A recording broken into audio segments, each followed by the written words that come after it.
Welcome to the second episode of Eva Media's World of Business Aviation podcast with Charlotte Pedersen as our very special guest. Now, hopefully you saw the first episode in which we learned all about Charlotte version 2, which is her current incarnation with Air Greenland and her own company, Pegasus Consilium.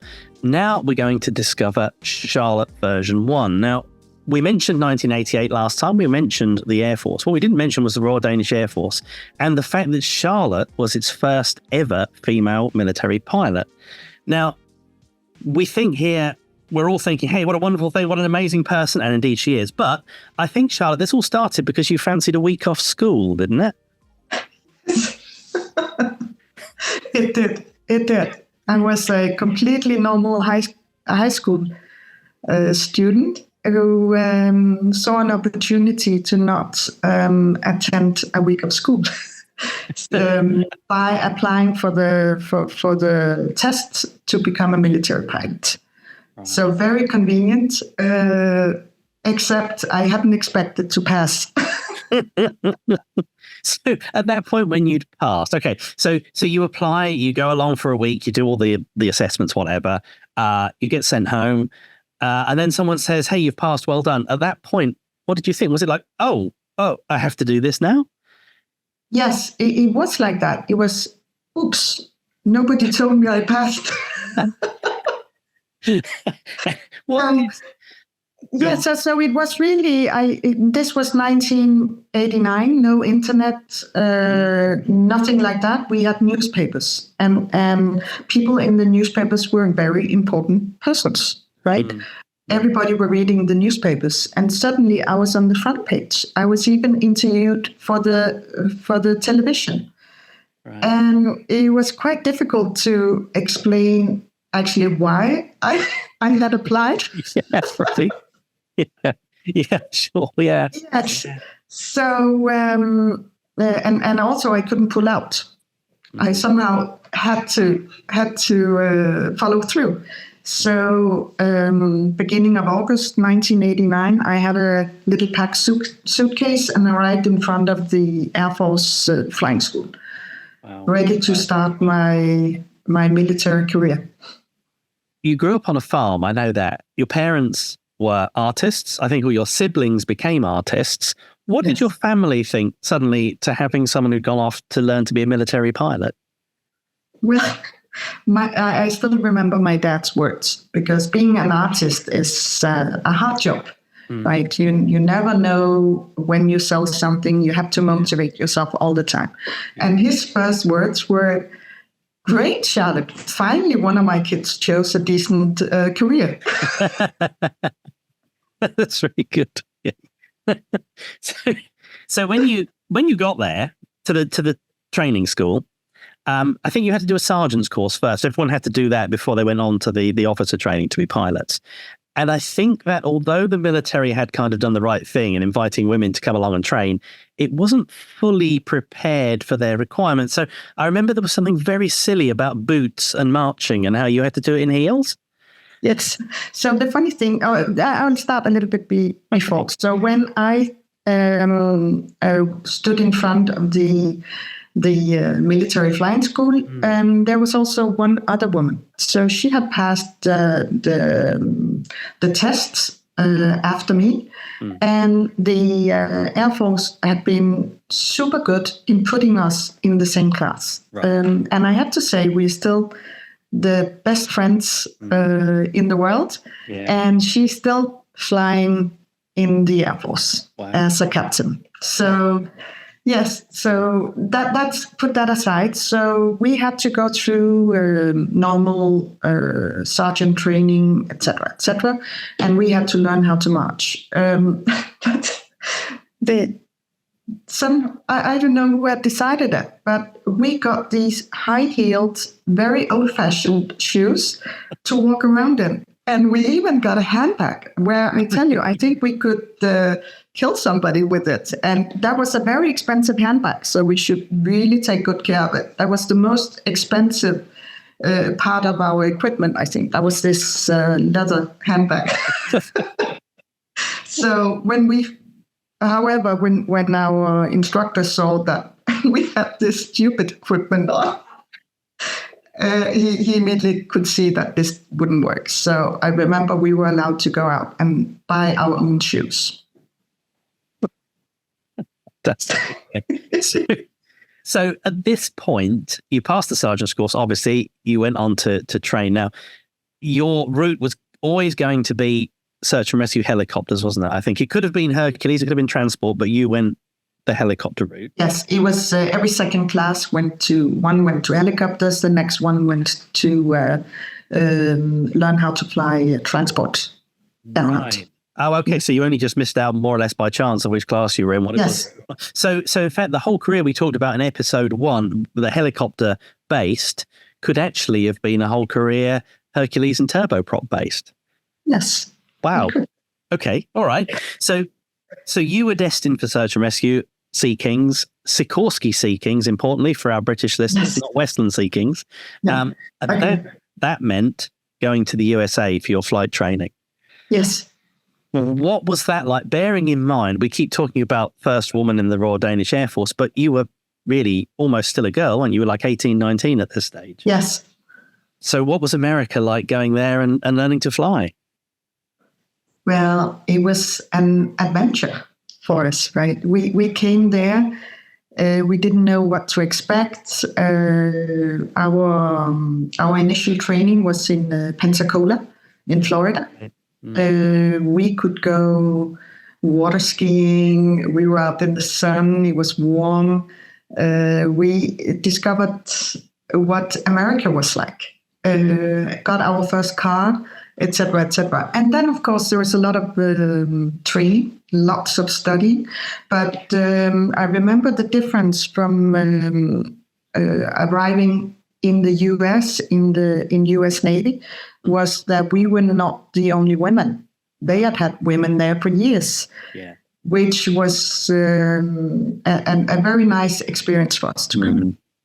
Yeah, okay. So you learned first on fixed wing on T-34s, I think. Yes. And then it was on to TH-57s, onto the Sea King. Yes. Okay. But then somewhere else for the Sea King. Then we went to California to learn to fly the Sea King, which again was an amazing experience. So we were based at Coronado Island in San Diego. Next to all the Navy SEALs and all the special operations, the hangar ships there, and the big carriers, and it was all. And for me, when I remember back, it was an adventure. At that time, it was tough studying, flying, training, debriefing, preparing for the next flight, preparing for the next exam, etc., etc.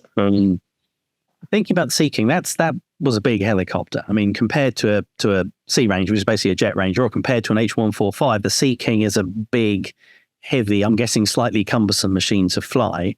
What are your memories of that sort of first contact with the Sea King and actually flying it? My first memory was that it was a very pleasant helicopter to fly. Right. It was very calm and very stable. Yeah. And you know, when you sit in the cockpit, you don't really feel that you have 7 meters behind you of aircraft. Also, of course, you have to learn how to manage that when you come in and land. The techniques are different. You have to watch your weight, watch your speed, and all of that. But you would say that the Sea King, I think, and everybody else I know who has ever flown it, it goes right into your heart, because that machine, it was a workhorse. And even though it was old, and even though many things could go wrong and systems could fail, it was quite easy to detect what was wrong and what to do, and can we continue to fly with it or not? Yeah, okay. Something I just thought of there that is important with military aircraft, perhaps more than some civilian aircraft, is that, of course, you're part of a crew when you're sitting at the front there. So there's you, a second pilot. I'm guessing you've got 2 or 3 people in the back, a winchman, a winch operator, and somebody else. Is part of the training learning also how to be part of a crew? Yes, Absolutely. Right. It's teamwork. So flying search and rescue helicopters, you become masters in managing teams, I would say, because once you are out on the missions, you have a lot of parameters against you, right? Often you are called on the search and rescue mission when something has gone really bad for someone. So there is a potential patient, several patients, which are in less good conditions. Often the weather conditions are not good. Sure. And I remember being called out in the middle of the night, having to figure out how do we solve this situation, because when you call out a search and rescue helicopter, it is because the normal means of rescue is not sufficient. Yeah. So that's why it's so important to have a good team, because you need the input from all the team members on how to manage this specific situation and how to solve it. So it's search and rescue crews are great team players.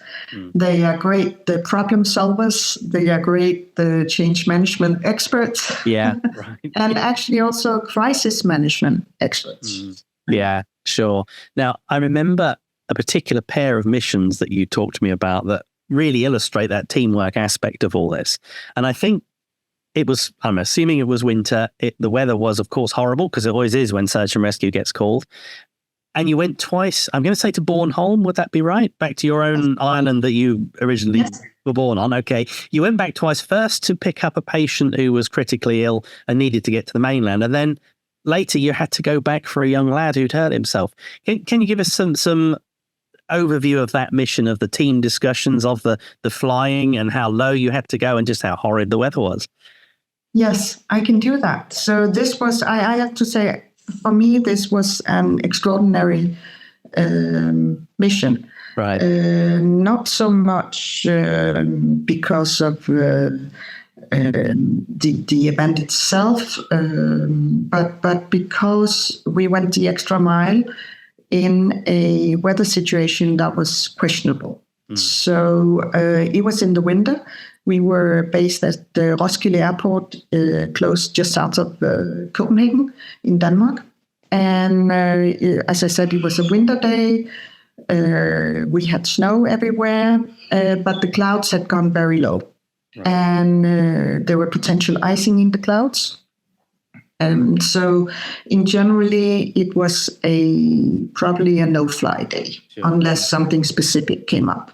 And then we could always analyze whether we would go. And then we had a call from the island of Bornholm, from the main hospital over there, that they had a critically ill patient who was in the last stage of her life. Right. However, if we could bring her to the main hospital, she would be able to walk the last 6 months of her life. Right. And if not, she would be bound to a bed. Sure. And today, probably you would never let the crew know the situation, because today you would not by any means push them to accept the mission, because you get touched by what's going on. Yeah. But at that time we did, and we talked about it, and we talked about whether we would go and try and see if we could do it.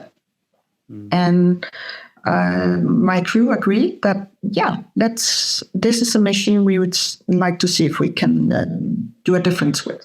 So we went out, and it turned out that we agreed that we had to fly very low.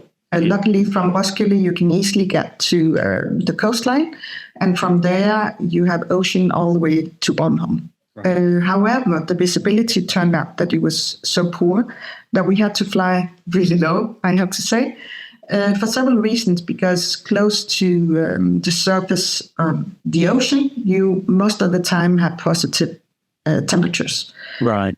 So we would stay out of the icing, but we had poor visibility. So we used actually our weather radar to look out for ships, because we were in the same altitude as the ships. Wow. But we arrived safely to Bornholm, had to our radio telegraph operator He had to talk me into the coastline once I was visible, because there's a high coastline. I had to climb up and land on the runway. So when I landed there, the wind was quite strong, and I came with the wind from the back, so I had to do a turn and come back into the wind. And I noticed a little. I think it was with the weather, a wind, like a windsock. A windsock, a low altitude that I just barely saw.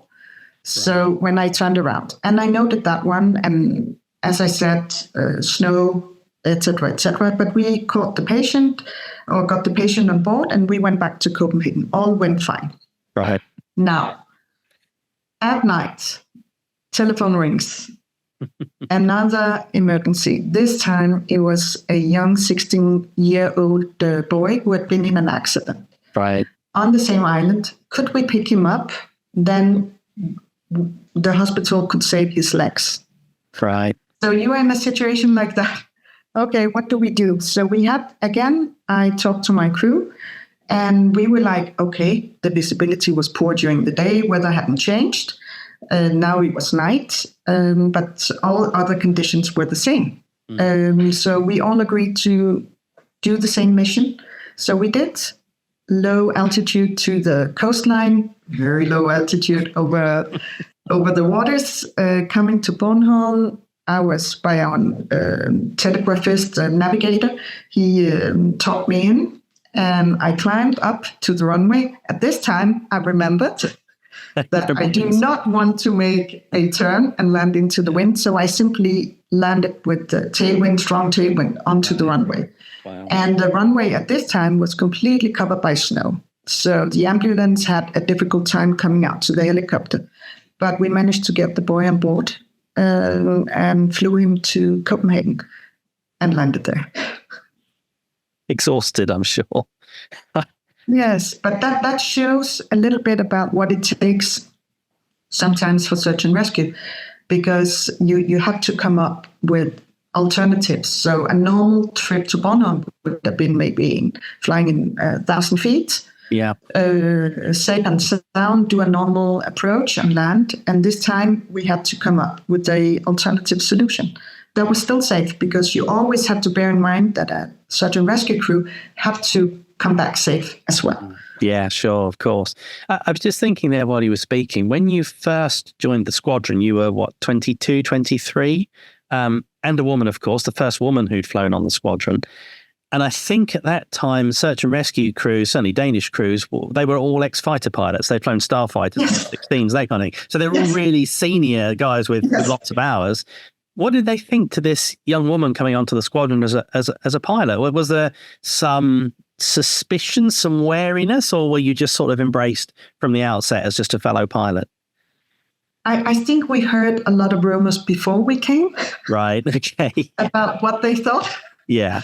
But when we came, they were all extremely nice to us and professional. And yes, we were early 20s. Average age in the squadron was 50 plus, I think. Oh, right. So there was a big gap. And for many years, we were considered to be completely green and newbies.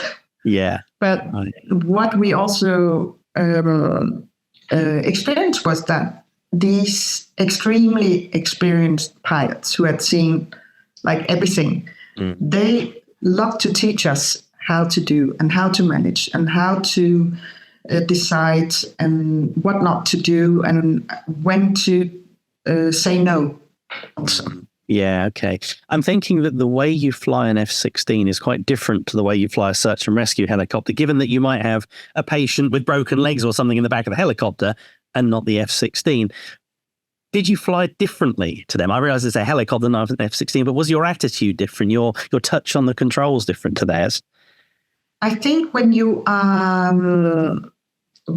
first get educated, like as a fighter pilot, maybe you're used to flying in a more, I should say, abrupt way, doing fast movements. Sure. However, when you fly helicopter, or if you are educated as helicopter pilot from the beginning, You are educated to always remember that you could have people standing up in the cabin, that you shall be very smooth on the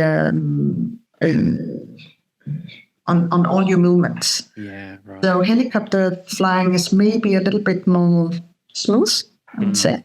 Sure, okay. With small movements and not really abrupt movements. Yeah. Now, I also happen to say that you have had some fast jet experience. So you went flying with the Poles, I think, in the back of a MiG-23, no less.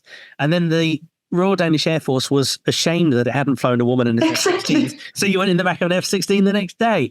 So I've always wanted to say this to someone. Tell us about the MiG. Oh, the MiG. Well, the MiG was, first of all, that was my first experience in a fighter. Right. Everything was written, as I remember it, in Russian on the gauges.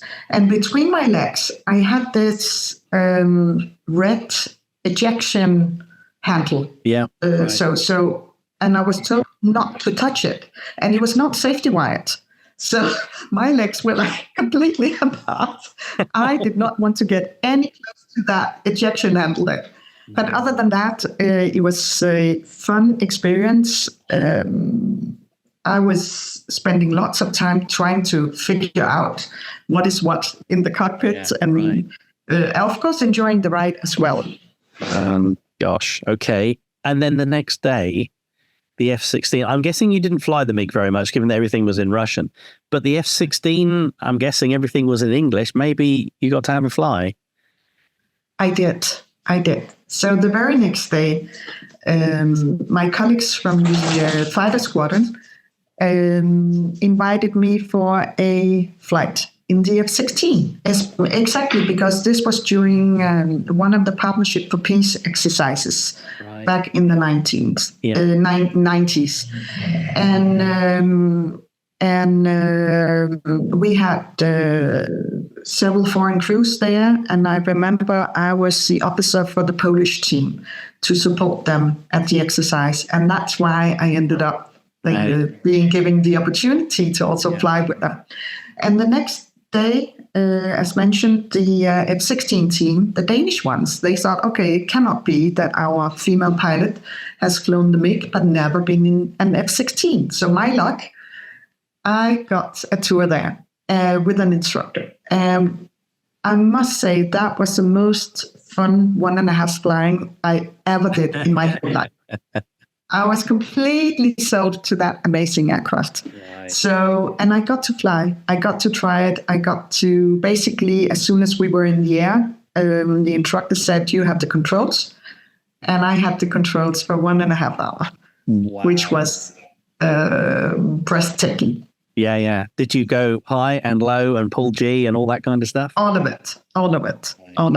Yeah. And while we were in the air, since this was a international exercise, we had at one moment where the instructor pilot said, Charlotte, I have the controls for a second. And he put on the autopilot because right next to us came a MiG-29. Wow. This was from a German MiG-29 from former Eastern Europe. Yeah. And he was right on our wing. And that aircraft was massive compared to the F-16. And at one moment, he just went straight up when he left us. And then I got the controls again. But he was a little too close, I guess, for me to continue to have the controls. Sure. Yeah. Wow. Amazing. Okay. So you've done seeking search and rescue. You've done fast jets. At some point in all of this, you met and married an Air Force man, I seem to remember. And let's fast forward then to around about the sort of early 2000s.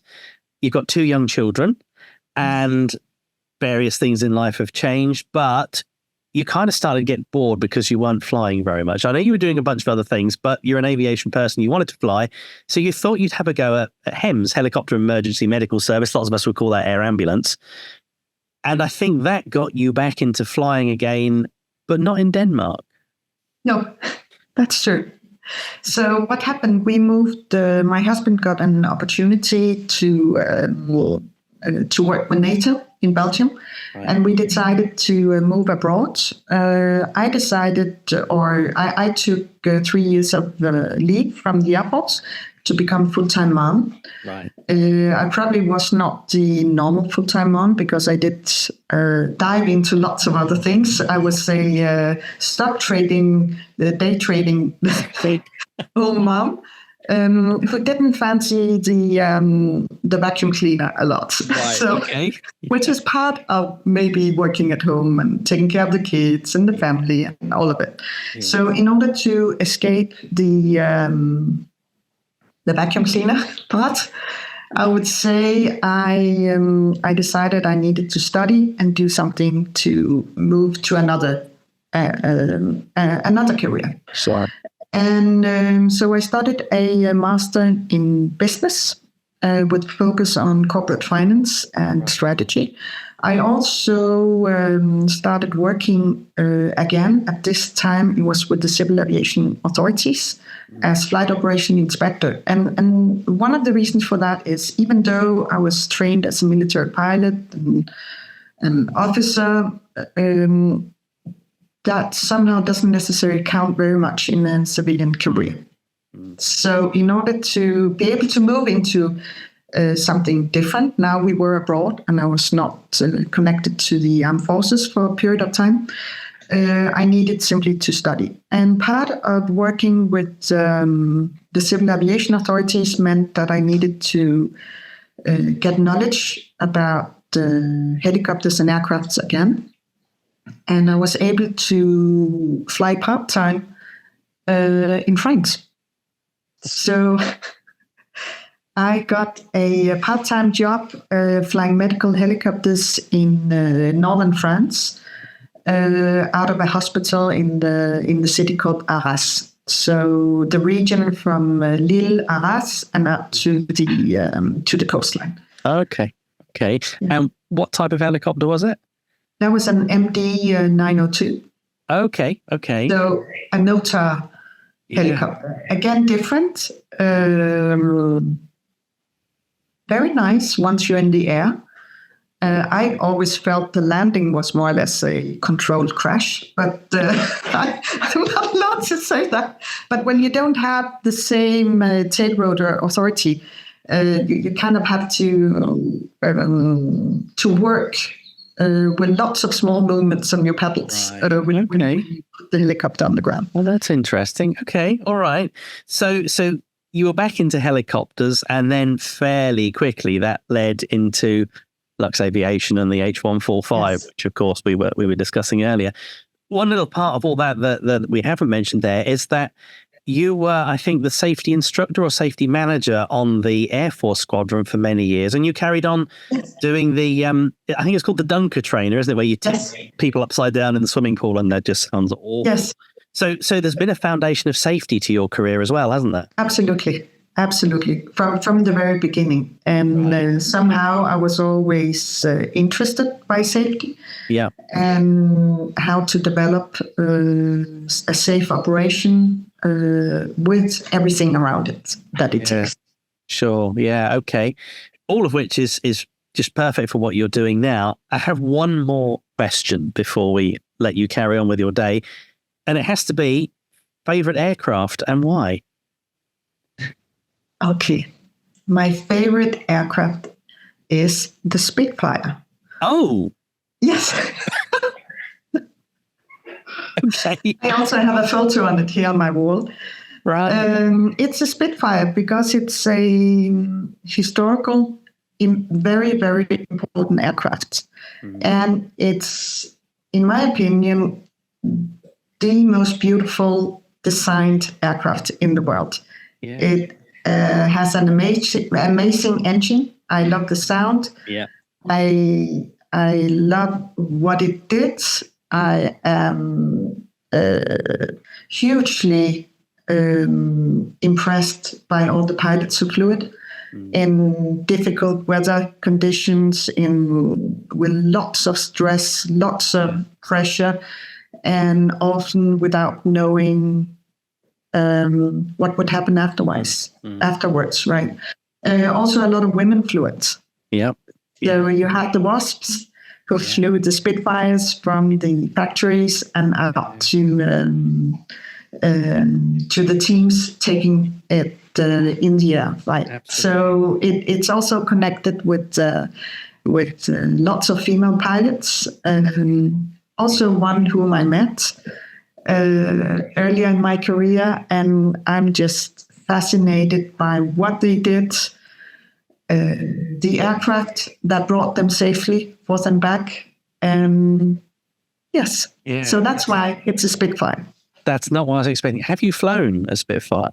No, unfortunately not. Because I have 2-seaters out there. So yes, I have sat in one. Right. So years ago, I was the coordinator for the air show in Royal Danish Air Force, second annual, or I don't know. I don't remember how often they did these air shows, but I was the operational coordinator for it.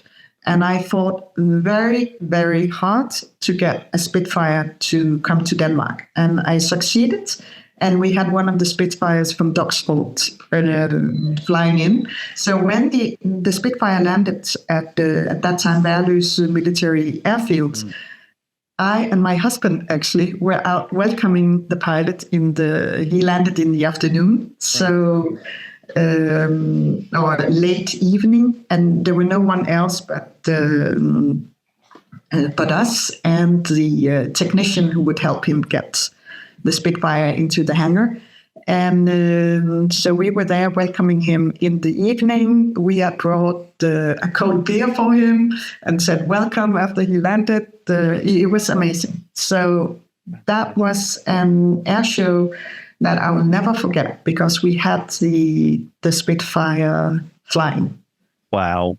Yes. Well, there we are. Charlotte Pedersen's favourite aircraft is the Spitfire. Who would have thought? So unfortunately, we're out of time. We could speak for hours more, I know, but thank you so much, Charlotte. Thank you, everyone, for tuning in to this episode of World of Business Aviation podcast. Let us know what you think. Let us know about guests. And once again, Charlotte, thank you. Thank you very much, Cole. Thank you.